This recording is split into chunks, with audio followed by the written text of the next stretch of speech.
परिणिती शिंदेजी.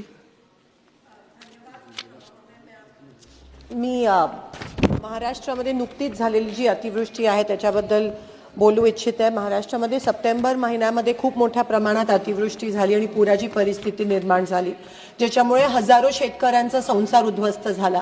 शेती पूर्ण वाहून गेली, जमिनी खरडून गेल्या, पिकं वाहून गेले. पण ह्या ठिकाणी महाराष्ट्र सरकारने जी मदत केली ती अतिशय तुटपुंजी आहे.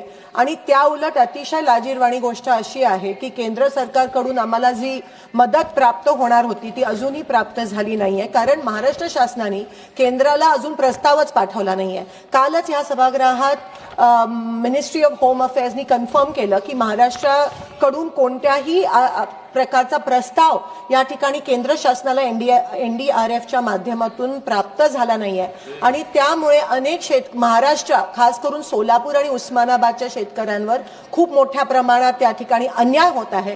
महाराष्ट्र शासन करतेच, पण केंद्र शासन पण शेतकरी आमचे मायबाप आहेत, या देशाचा कणा आहे आणि त्यांच्यावर अन्याय होतोय. आम्ही मागणी पण केलेली की ओला दुष्काळ जाहीर झाला पाहिजे, कर्जमाफी झाली पाहिजे, मुलांची शैक्षणिक कर्जमाफी झाली पाहिजे शेतकऱ्यांची, पण ते देखील केलं नाहीये. महाराष्ट्र सरकार आणि केंद्र सरकार हे फक्त निवडणुका जिंकण्यात मग्न आहे.